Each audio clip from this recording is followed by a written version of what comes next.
Donc, je retire les vis, je nettoie le plan de joint, je mets en place le joint de culasse et je vous reprends à ce moment-là où on montera la culasse et où on fera ensemble le serrage au couple et le serrage angulaire. Donc, je fais ça pour on se retrouve après. Donc, c'est parti pour le remontage du joint de culasse. Alors, il y a un sens de montage. Vous avez un petit top ici là. Je sais pas si vous allez voir. Voilà, c'est écrit top.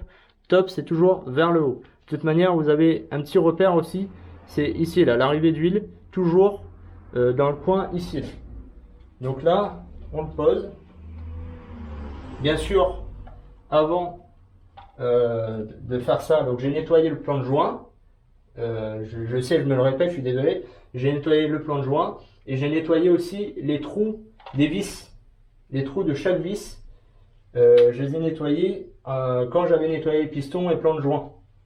Ça c'est important, vous passez un coup de soufflette dedans. Si jamais vous n'avez pas accès à l'air comprimé, vous prenez un bout de papier, vous allez au fond et en fait ce qu'il faut c'est virer toute l'huile. Donc là c'est bon, c'est en place. La culasse, il faut que l'arme à câble soit pigée. Ici, le volant moteur, il est pigé. Donc, le bas moteur, il est pigé. Piston numéro 1 et numéro 4 au point mort haut. Donc là, c'est nickel. Il n'y a plus qu'à prendre la culasse. Hop là. Donc, je n'avais pas mis encore la pige. Elle est là. Voilà. Une fois ça, c'est bon. Il faut l'approcher délicatement. Ah, désolé, je vous ai fait bouger. C'est pas évident. Franchement, c'est vraiment très chiant. Faire attention tout ce qui est autour. Ensuite, il faut essayer de la poser au niveau des guides. Voilà. J'en ai trouvé un et le deuxième. Donc là, c'est bon. Abracam pigé. Bas moteur pigé. La culasse, on contrôle son beau positionnement. C'est bon, elle bouge pas. Donc le joint de culasse est en place.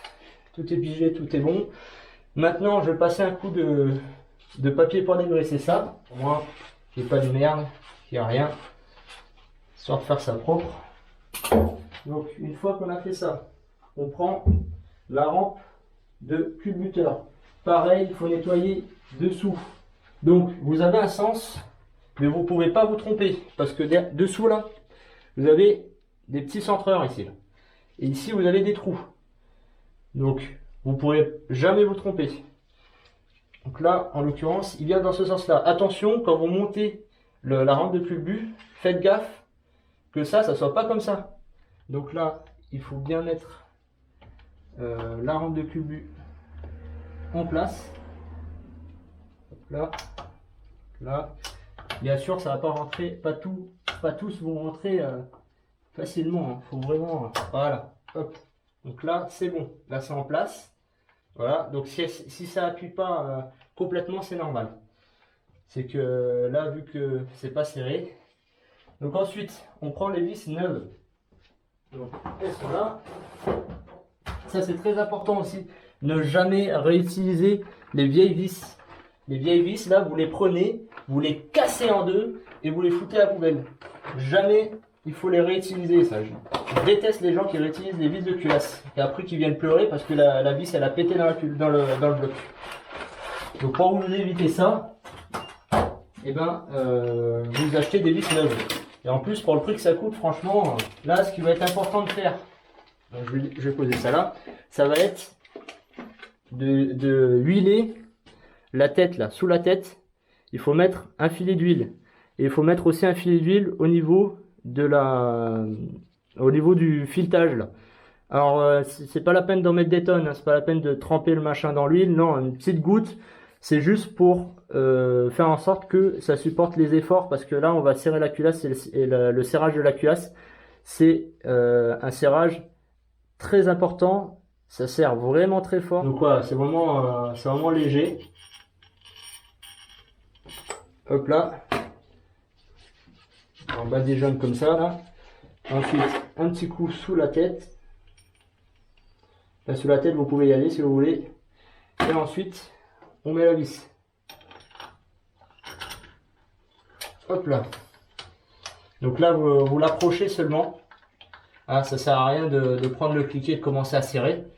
Ça sert à rien. Faut pas le faire.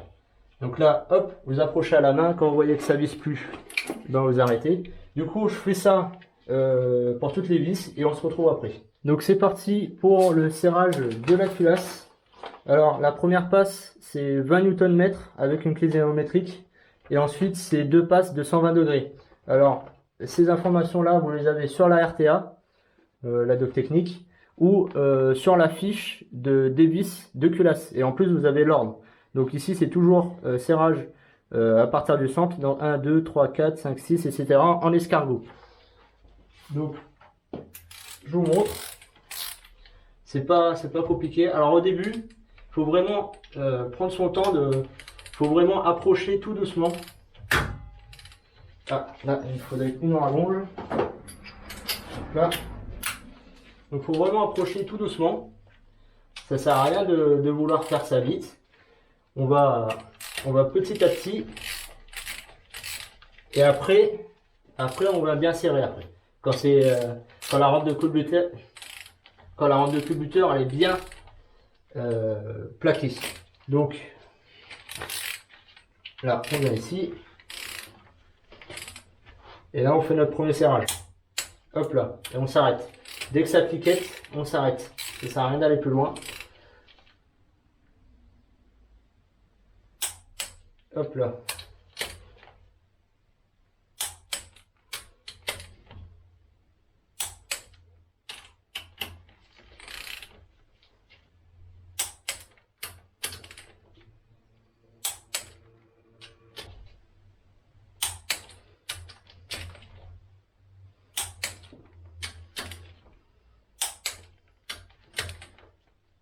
Donc là, ça va être la partie sport, où il va falloir serrer à l'angle. Donc, du coup, première passe à 120 degrés. Donc c'est tout simple, vous avez des graduations dessus. Vous calez la graduation sur 0.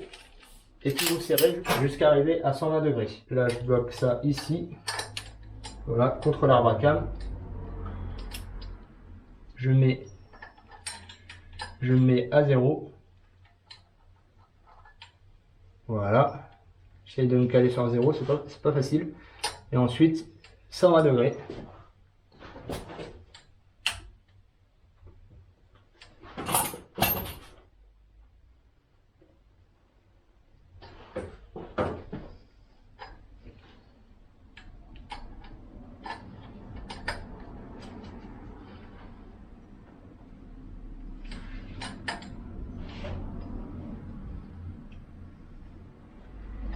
Hop là, la première c'est bon. Donc voilà, je fais ça sur toutes les vis. Et puis on se retrouve quand le serrage de la culasse est terminé. Donc voilà, j'ai fini le serrage de la culasse. Pour ce qui est de la distribution. Donc je vais vous réexpliquer comment faire la tension.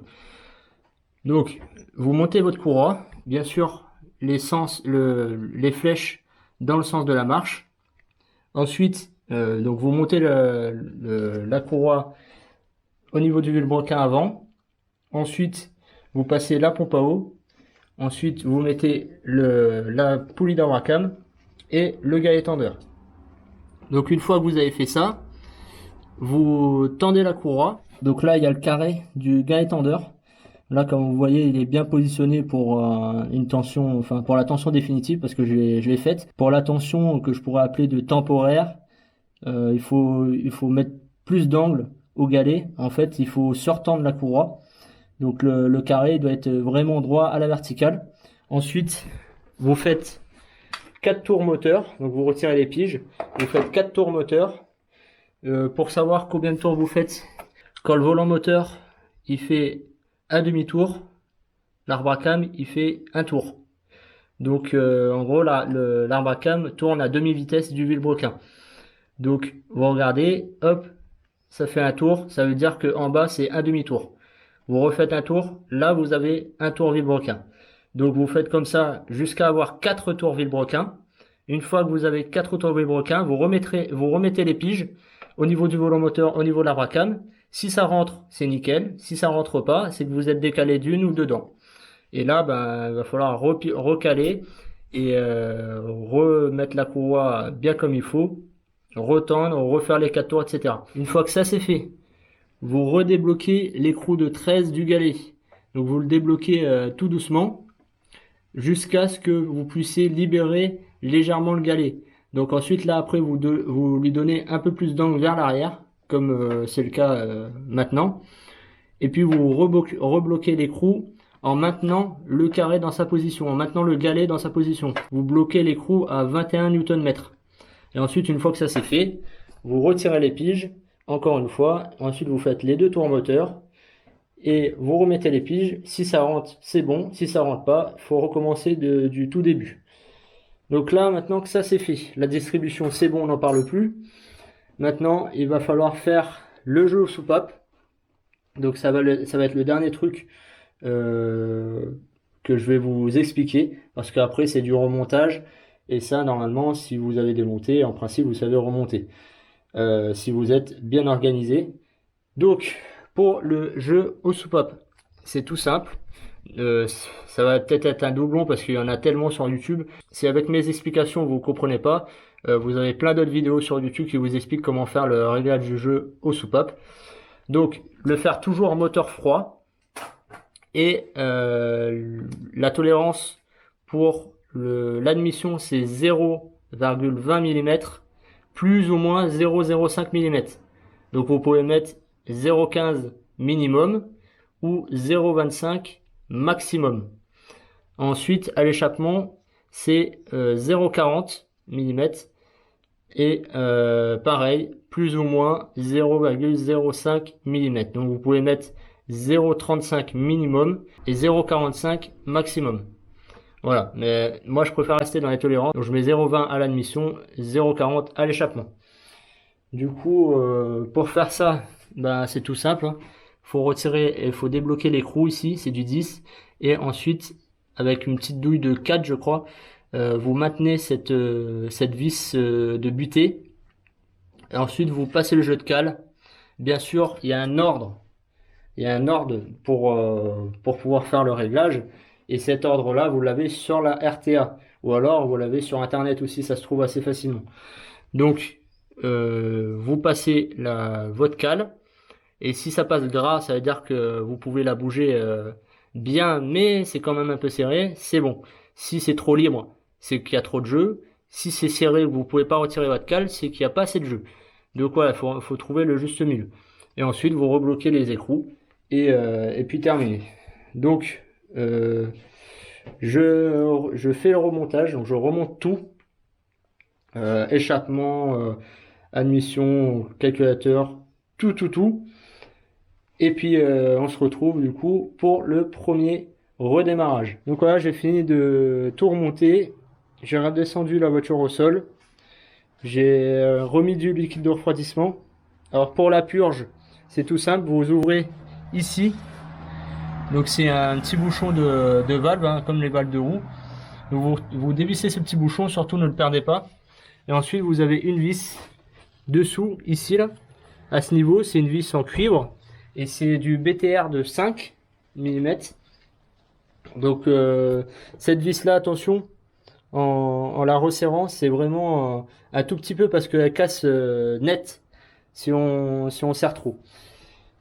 Sinon, tout ce qui est coupe de serrage de ces petites vis comme ça, la petite vis de 10, du pare-chaleur sur l'échappement, les petites vis de 10 au niveau des carters de distribution, tout ça c'est serré à 10 Nm. Le catalyseur dessous 15 Nm comme le collecteur. Pour l'alternateur, j'ai pas trouvé de coupe de serrage, donc moi je serre modérément et ça va bien. Juste la petite vis de 13, là, le petit écrou de 13 qui est ici, qui verrouille le système de réglage de la tension. Ça, j'y serre à 15 Newton aussi. J'y sers à 15 Newton comme cette vis là, et en fait toutes les vis qui ont le même diamètre si vous voulez, j'y sers à ce coupe de serrage là. Et pour les écrous au niveau du support moteur là-bas, J'y sers à 45 Nm. Donc voilà, alors le tuyau que j'ai cassé malheureusement au démontage, ben voilà ce que j'ai fait, hein. J'ai pris un bout de durite et j'ai enfoncé jusqu'à là et jusqu'ici, ça va bien, ça fuit pas. Donc c'est ce qu'il faut faire si vous cassez ici, ou alors vous allez en casse et vous en récupérez un sur un véhicule, ou alors vous allez chez Peugeot, chez Citroën et vous demandez si c'est encore disponible ou pas. Donc je vais pas vous mentir, j'ai déjà fait le premier démarrage, hein, pour purger le circuit d'eau, etc. Et contrôler que le motoventilateur de refroidissement se déclenche correctement. Enfin bref, tout fonctionne, le moteur se refroidit bien, il n'y a pas de problème là-dessus. Donc je vais vous la démarrer, vous voyez ce que ça donne.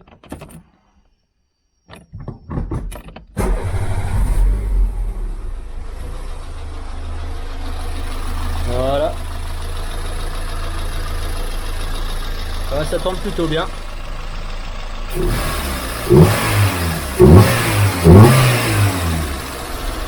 C'est tout neuf. Donc j'ai regardé au niveau de la culasse, il n'y a pas de fuite, de toute façon il n'y a pas lieu d'y avoir de fuite puisque tout a été refait à neuf. Donc voilà. Hop là. Donc bon, je pense que j'ai fait le tour.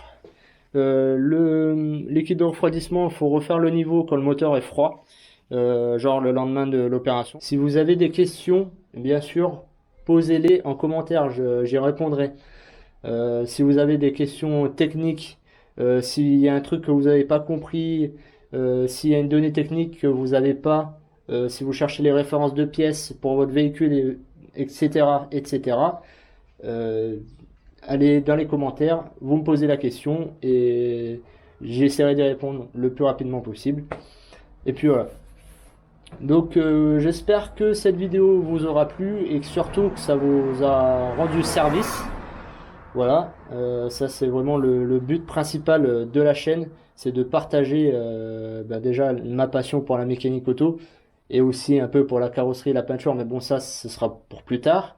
Mais déjà là principalement ma passion pour la mécanique auto et puis aussi pour vous partager ce que je fais sur mes propres véhicules ou sur les véhicules de mes collègues, etc.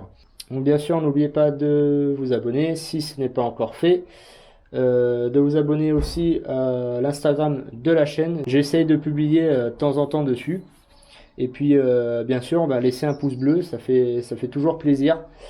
Et puis voilà, moi ça m'encourage à continuer à produire du contenu parce qu'on dirait pas comme ça, mais derrière il y a beaucoup de travail.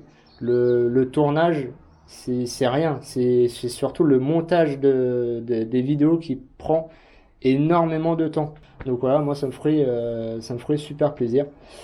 Donc sur ce, je vous dis à la prochaine. Ciao!